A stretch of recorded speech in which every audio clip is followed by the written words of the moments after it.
And there's the music, I think. Okay, now it's kicked in.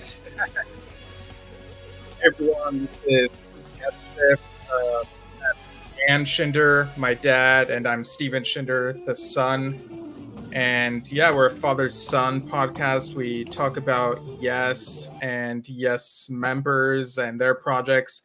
And today it's a special someone's birthday, isn't it, Dad? Absolutely. Patrick Moraz, an amazing musician, composer, keyboard player. Just really, I mentioned this. I played a gig last night, and the keyboard player is really into prog. And it was after the show, I think, and it was the breakdown time. And he said, "I'm going to say just one word to you." And I said, "Okay." And he said, "Relayer." And I went, "Oh!" And I started like singing the music to different parts. And then I said, "Isn't it amazing?" Because he knew his birthday was today too. I said, "Isn't it amazing how one person can appear on one album of a band's 50 plus year career, but still have such a mark?" And then he topped me by saying, "With just 3 songs." And that's really the Yeah. truth of it. It's quite remarkable that not only is that by our poll the number one preferred Roger Dean album cover when we did a poll Yeah. on one Well, of that Roger's and birthdays. Tails were on the top two. I don't remember the exact position, I, but I yeah, it's think very Relayer close. came on top actually, but it's also amongst those who are on more the prog side of Yes, it's a way favorite, way up there again with Tails. So it's quite interesting the impact he made, and I can't wait to talk about this Refugee album because I thought I had heard it, and I actually think maybe now I didn't because I had such a awakening wake up call when I listened to it to prepare for the show. So I got all kinds of things I want to bring up. And Steve and I don't talk about this. Like, right? We don't talk about this much, if at all, Right. before we go on the show. It looks like we're in two different rooms, but actually there's just a divider right there. Um, Right. Yeah. just kidding. I'm in Las Vegas visiting family and doing the concert and making some videos for something we're going to promote on Jump Talk TV and Steve's in Downey, California, and SoCal. But yeah, so I'm curious to see if you hear some of the same things I heard and have some of the same takes. So where do you want to begin? Right. So you touched on it. Refugee, that other 1974 album that Patrick is on, that also begins with RE and has 7 letters. But before we get into that, I want to very quickly read a few posts that came out today, and related to Patrick. So over on Patrick's Facebook page, the admin wrote, "As Patrick celebrates his birthday today, he wants to send his best wishes for 2 fine musicians who share this birthday with him, Mick Fleetwood and the late Jeff Beck." And I Wow, I think I didn't know. yeah, and I think I also saw that it's Arthur Brown's birthday, and I saw him perform with Carl Palmer's ELP Legacy 5 years ago on the Royal Affair tour, and it was different hearing him sing the ELP material, but he definitely felt very in his element when he sang his own songs, and that was a brilliant concert seeing all those different bands. And um, Gosh, I gotta find a bootleg video of that. I'd love to see that. Yeah, I think I might have a couple clips. I'll have to check later. But also on Patrick Moraz's Facebook page, it said a special message from Patrick's wife Phyllis. Happy birthday, mon amour. So I thought that was very sweet. I actually have the let me yeah, they actually posted a picture of the two of them standing together. So let me see if I can share that real quick. There we go.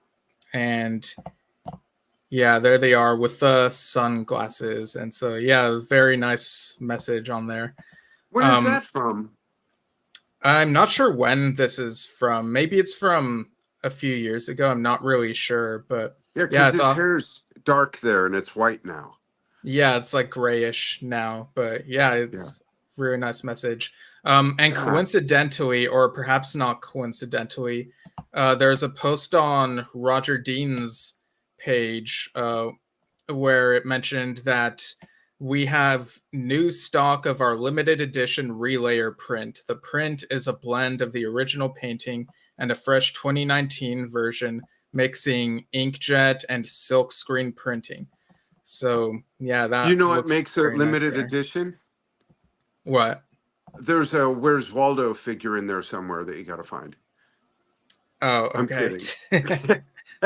So yeah, people can go to Roger Dean's page, and there will be a link there to the site where they can order these. Wait, yeah, go back, Oh, please. okay, all right. Steve's working the controls this time. Yeah. So, Yeah, Steve, correct me if I'm wrong, but I think what Roger's holding there is actually bigger than the original piece that we saw when we did the documentary a couple years ago, 2.5 years ago now in San Francisco at the exhibit, right? Isn't that even bigger than the original? it's hard for me to tell. I'd have to look at our video again about the Secret Path exhibit, I, but I'd say yeah, the original, and it would be shocking enough if it was the size he's holding given what's in the image. But I think the original is about 2/3 that size, or maybe 5/7 or something. It's smaller than that because yeah, we both because had to lean in on it to look at it together on the wall. It was like I can't even show you. It was so small. It was like that big, maybe. yeah, I think in my head I imagine it bigger, but maybe that's because I'm remembering how zoomed in the camera was when editing the whole thing. Yeah. Um, but yeah, let's talk about Refugee. So, you said that you were not sure if you'd heard this before, right? So, what was your experience listening to this in the It lead up to that? it was that, wow, I have never heard this. And the first track, Papillon, French for butterfly, sounds like the soundtrack to Following a Butterfly, but in a way, it also sounds like, I'm going to say, circus music, or would go great with a black and white sped up Keystone Cops flick. Um, it's really super playful, is full of nothing but dexterity, and it made me realize that had I heard this album before I heard Relayer, because this is right before Relayer, right? Given Yeah, the year 74. I think that, and I don't mean this in a way where Sound Chaser is less impressive, but I think I would have been a lot less surprised. Like, given what his playing sounds like, and even the other players, the compositions, Sound Chaser's less of a surprise, if you know what I mean. And a lot of Gates, but mainly Sound Chaser. I hear where his influence is really infused in there. Does that make sense? yeah, I definitely heard bits of Sound Chaser. Um, and let me just read off the personnel real quick. So we have Patrick Moraz, of course, and we have Lee Jackson on bass, guitar, and lead vocals and such, and Brian Davison on drums, and a bunch of things that are on here. And Lee and Brian were both in The Nice a few years before this. Let me stop sharing this so I can move my mouse a bit better. Um, so I do sense like some of the nice sound on there. But Papillon, so I feel like listening to this album in preparation for this, I had the opposite experience where I could not remember if I had listened to this album, but then once I started listening to it, like it all came flooding back. Like, oh, I remember listening Oh, to Papillon in like 2008 and realizing that it's part of Patrick's solo in the Yes live at oh, QPR video. And I think oh, over yeah. time, um, as I listened to Story of I, Patrick's first solo album, I noticed that that sound, that is also on Kachasa, I think, one of those songs that's on there. Yeah. So something that he reused from Papillon is on Story of I and in that solo. But yeah, once I listened to it this time around, I was like, oh yeah, I do remember having this reaction, noticing how familiar this song sounds. Yeah. And it's really great stuff. The instrumental, very, very long instrumental portions on these songs, to the point where I would sort of forget that there are that this is a vocal album. I kind of, as I'm listening, I think, okay, yeah, this album is fully instrumental, and then the vocals come in, and I'm like, oh yeah, there are vocals on this album. I was just so invested Exactly. on I the had the instrumental same. parts. Yeah, I had the same thing. And there are two long pieces, 16, 18 minutes. First one being Grand Canyon Suite with different named sections of it, like Close to the Edge. And then there's Credo. And it's interesting that, you mentioned Lee Jackson having been in the Nice. And when we think of the Yeah, and Nice, we Brian as think, well. Yeah, yeah, and we think of Keith Emerson. But I heard a lot of what I would call ELP influence, but I think that yeah, ELP influence was influenced really by the Nice. And in some spots, Lee's voice sounds so much like a very young Greg Lake from the first couple albums. It really grabbed my attention, and then some of the musical passages as well. Um, if I wasn't familiar with this and someone said, "Hey, these are some unused ELP tracks from early on," I may have believed it by the structures of them and the staccato, ta-tan, ta-tan, ta-ta-ta-ta, stuff like that, and his voice.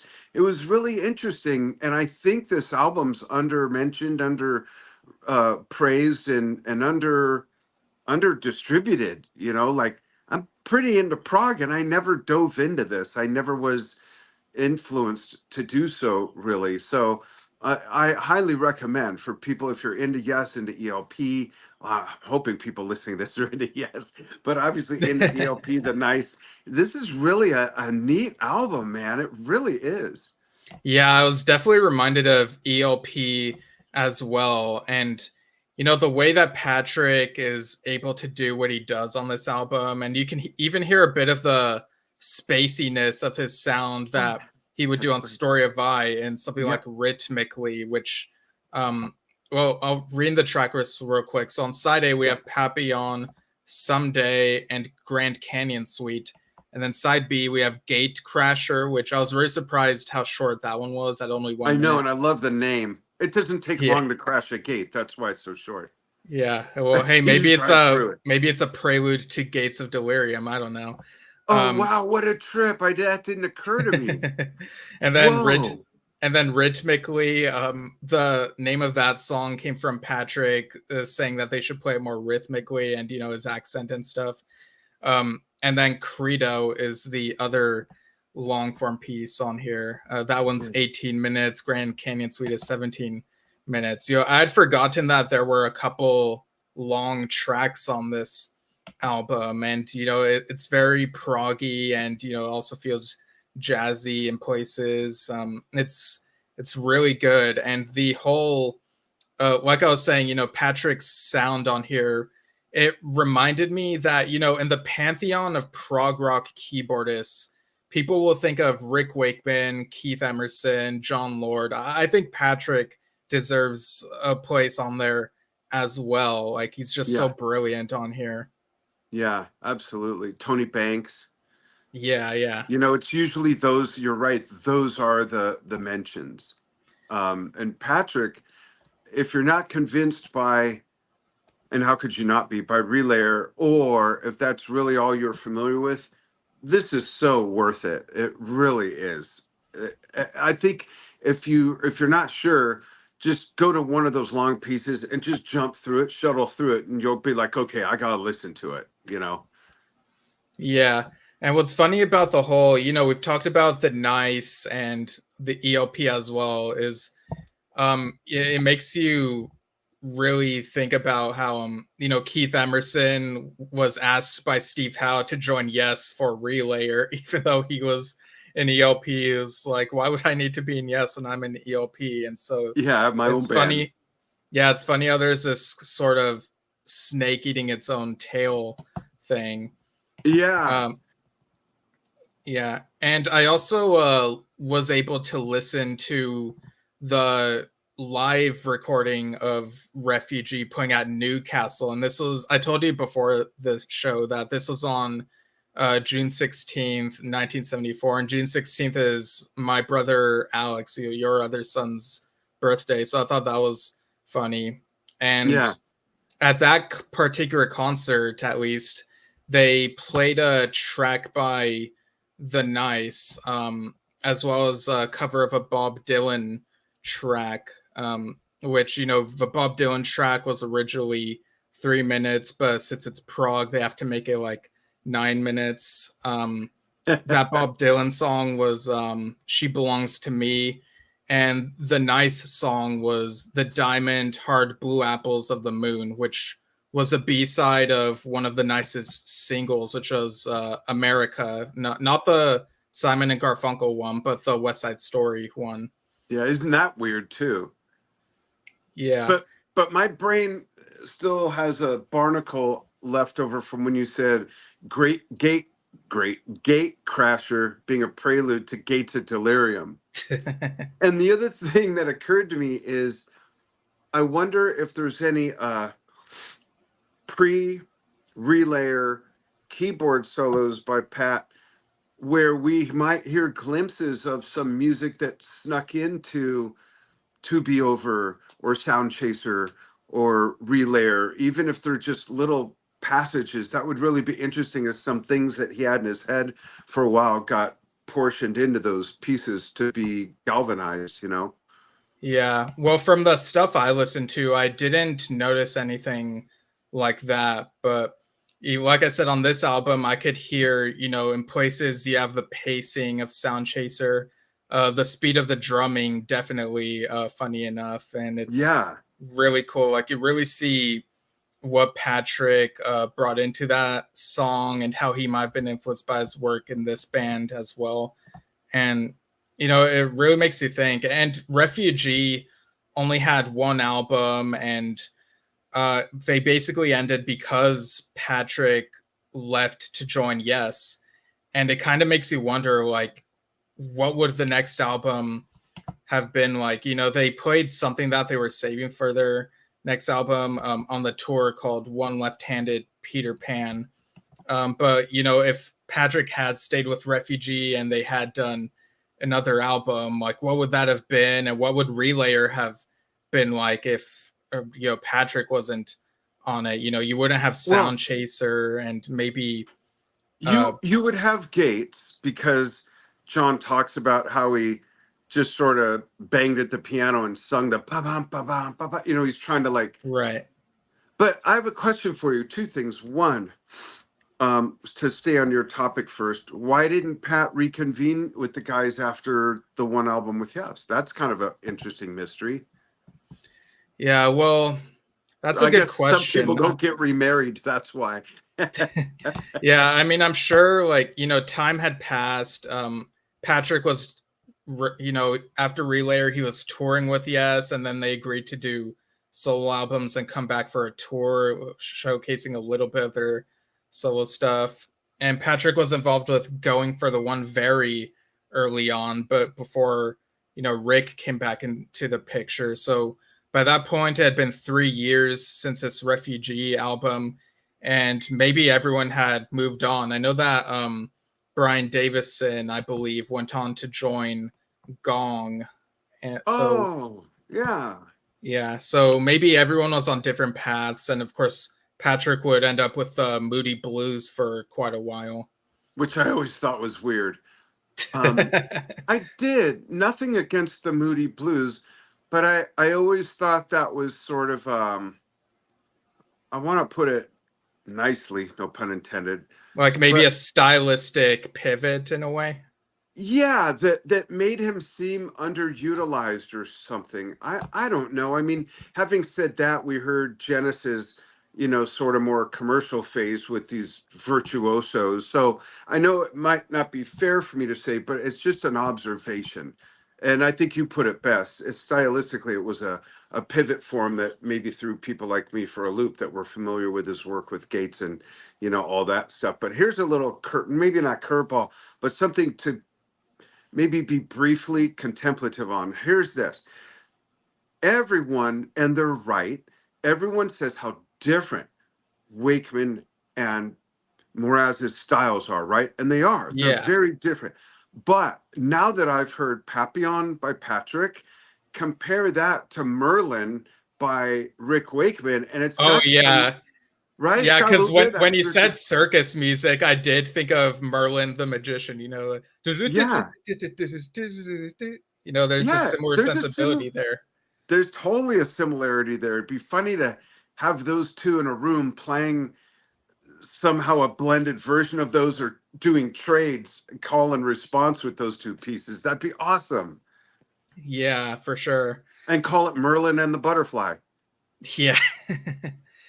Yeah, and another thing to take into account in terms of how different would Relayer have sounded would have been depended on which keyboardist they would have gone with instead. Because you know we've heard they consider Vangelis, but I guess the personalities were kind of And different.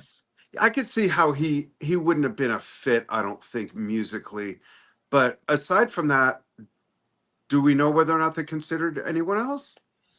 No, I think we only know about Vangelis and Keith Emerson. I don't think we know about anyone else. Yeah. But So I wonder yeah, what it would have been if Keith guested on it.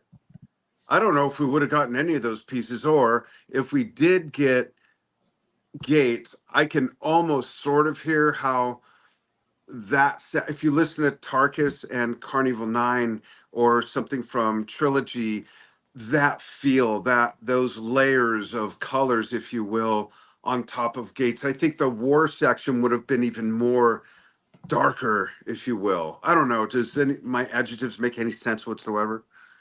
yeah, I can see that because Tarkus does have some darker parts, and yeah, maybe that very well could have been the case. Yeah. His, organ, Hammond organ slides, that kind of stuff. I can hear that too. That kind of stuff. Whereas Patrick's approach is a little bit more pristine, if you will. Mm. It's cleaner, if you will. Whereas I could see Keith getting in there and getting that dirty distortion with his B3, and just, it'd be interesting, but we'll never, Yes, this is sort all of. imagination. It's all theater of the mind and prognosticating, or not even that. It's dreaming. It's daydreaming. Welcome to my Yeah, daydream. There's a good name for an album. yeah, Reimagine all these songs in different styles. In what if this person played on this song styles? yeah. Maybe even adding to the wonderful chaos in the middle of Gates of Delirium, like that type of thing. Yeah. And that's when he'd Um, pull the daggers out, throw the organ on the floor. yeah, gotta love Keith Emerson, the late great Y- Keith. Um, Yeah, miss Yeah, you. we also, yeah, definitely. We also have some comments that I saw earlier when I was posting in a few different groups about this album. Cool. So we got Dave Pilgrim who says, Refugee were a really great band. It's a shame they didn't last long, but they made this. Oops. Either I froze or Stephen froze. Uh-oh. Are you there, Steve? Oh no. Folks, I don't know if Steve froze or if I'm frozen. Um, so I might just vamp a little bit. I don't have access to those comments from where I am right now, so I'm not sure. And the clock is still ticking, I see. So I think Steve froze. But if you're watching this live or even on the archive, go ahead and comment, whether you're watching us on Drum Talk TV, Yesshift's Facebook pages, respectively, or the respective YouTube pages, channels for both Yesshift and Drum Talk TV. And give us your take of Patrick on his birthday. It was Steve. Patrick on his birthday, or as we're celebrating, or his work with Refugee, either of his solo albums, anything like that. I met Pat a couple times very briefly. Once was backstage at the Union Tour in Los Angeles in the Forum Club. And the other time was about 5 years before that, maybe, where West LA Music in Los Angeles used to have, at the LAX airport, they'd rent out, I think, a few floors on the Hilton, and have kind of like a a NAM showish kind of thing. And Patrick was there demonstrating some gear. Just, he just seems like a really happy guy, But what amazing music. And I'd love to get people's takes when they first put on Sound Chaser, what that sounded like to them.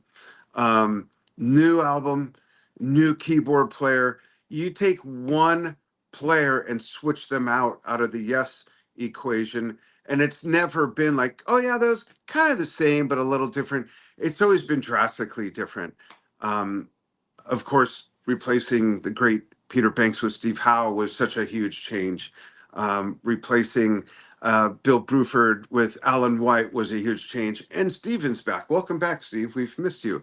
I was just kind of Okay, yeah, vamping I don't know talk. what. Yeah, Yeah, I I don't was know just what happened with carrying my on some Wi-Fi just now. conversation. That's okay. Okay. I'll remind you where you were in a minute, but I was just, giving some people some fodder to chime in on, and, mentioning that what their first take was with a new keyboard player, new album from Yes when they first heard Sound Chaser. But you left off where we saw you leave off was when you were reading the comment that said, Refugee was a great album, and then you froze when you were reading the Oh, comment. okay, yeah. So Dave Pilgrim said they were a really great band. It's a shame they didn't last long, but they made this brilliant album. And what I was trying to say as I got cut off by the lords of the internet or whatever, was that it's great that we have at least this one album rather than not have any album from them at all. Yeah. So then we also have a comment from Bruce Irwin, who said, I read about Patrick joining Yes, and I wrote to JEM Importers and asked about Moraz and his earlier group Main Horse.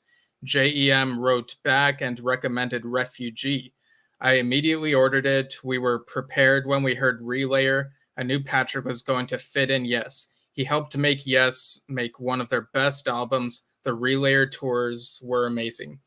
And that's fascinating to me because it seems like to Bruce, this Refugee album prepared him for Relayer. But to me, the albums, there are some similarities, at least in terms of Sound Chaser, but the rest of it feels very different to me. Yeah, that is interesting. Thanks, Bruce. That's a great take. Yeah, and Luis Dosh says, I wish they would have done a follow-up. Yeah. Lazaro Vergara Pete says, the Nice 2, great. Yeah, it does kind of feel like the Nice Mark II in a way. That's interesting, yeah.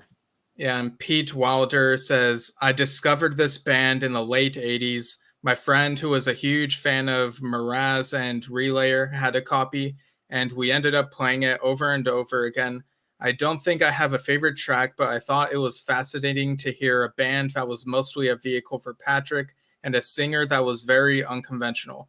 I will say the heartfelt Someday was inspirational to a broke young man who was living in a crappy town and uncertain future. I look at my life now and can't believe how fortunate I am. Yeah, it's great to hear that you're in a better place. And yeah, albums can do that. They they come in at a certain time in your life and they can make you remember like how things used to be. I'm wondering what the crappy town was. Yeah, that's a good question. If either of us lived there, we should move. Yeah. And over on YouTube, All One Same says, happy birthday, Patrick Moraz. Yeah. 76 now. Wow. Isn't it amazing how aged everybody's becoming? I played a show last night in Las Vegas that was a tribute to the hits of Genesis and the Police. And then after the show, we went home to, not where we're staying at Aaliyah and Abel's house, but we went home to Shahada and Jimmy's house. And they were at the show. And Jimmy asked me, what songs would you want to play with this lineup that you didn't play? So I mentioned right away Synchronicity 2. I had him pull it up on his phone from their reunion tour and showed it on their big screen. And then I said, wow, that guitar player, he's I think Andy Summers is 80 now. And it made me realize, well, John's 80 and Pat is 76. And everyone's like, I mean, I'm in my 60s, so of course all these fuckers are old. I am now. I Yeah. just thought that it's just so interesting. Like, how is that possible? Well, I won't go there. Never mind. Anyways, No, yeah, I get what you mean. Like the other day when I was talking about the Soft Machine show that I saw, the yeah. guitarist John Etheridge is in his mid 70s and he still plays that guitar like so well, and he has a great sense of humor. So Yeah, you mentioned he was really yeah. funny. Can you throw us an anecdote? Well, it's all on the review of the concert that I did, but Okay, and um I'm sorry I haven't had a chance to watch it. Tell everybody where that is so they can see it. It's on the Yesshift page, right? yeah, it's And on YouTube channel. Yesshift Okay, on YouTube, Facebook. You can find okay. us at Yesshift and also anchor.fm/Yesshift. See that, folks? Um, He won't even throw me a bone. He's going to make me watch the review to figure it out. So don't feel bad. He didn't give us something. right, yeah. So before we end this episode and tease what's coming up tomorrow, do you have anything else to say about this Refugee album?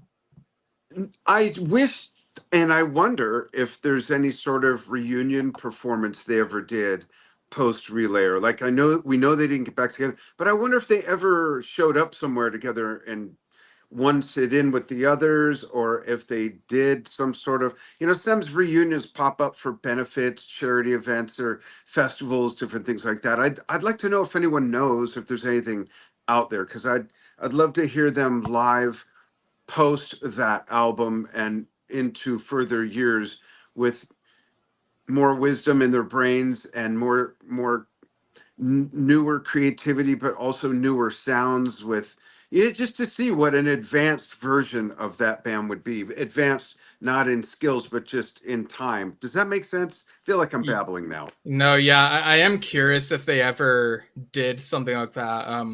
I know Brian passed in 2008. There was, the Nice did do, I think, a one-off reunion in the early 2000s, and there were other bands that were sort of doing that in the 2000s. So I Yeah. do kind of wonder if, even if it wasn't a publicized reunion concert, if they ever met up and just jammed or something. Yeah. Yeah. Yeah, but Very, but yeah, excuse me. this is Very cool. a really fun album to listen to. And the Newcastle stuff I actually listened to via the Bluetooth setting on my record player that I have. It Oh, has cool. Bluetooth, so that was really fun. Nice. So yeah, happy birthday to Patrick Moraz. And as for what's coming up on Yesshift, tomorrow, June 25th, at 9 a.m. Pacific US, noon Eastern US, 5 p.m. Hiccups. UK times. We're having John Mitchell and Harry Whitley on for an interview about the upcoming Asia Heat of the Moment tour. They're part of this new lineup with Virgil Donati on drums, and of course Jeff Downs. And I think they started rehearsing not too long ago. So Yeah. yeah, it'll be cool having both Harry and John on the show and having them sort of, spill the beans on the whole thing. Yeah, and we'll reach out to Virgil for Drum Talk TV for a Drum Talk TV interview that will also simulcast here. Okay, yeah, we'll see if we can do that. I know their tour starts early July, so Okay. yeah, we'll see what we can do. Awesome. Thanks for watching, everybody. Thanks for tuning in. You can find us, Yesshift, that is. You can follow Yesshift on Facebook at facebook.com/Yesshift, youtube.com/@Yesshift. And you can, if you're an audio listener only, you can find us at anchor.fm/Yesshift and write us at Yesshiftpodcast@gmail.com. Yeah, I knew I forgot something earlier. Are you frozen or are you doing a no, bit? I can't tell. I was just screwing with you. Okay. All right. All right. Thanks for tuning in, everyone. And again, happy birthday to Patrick. Have Happy another birthday. great one. Absolutely. Yeah. All right. Bye. Bye.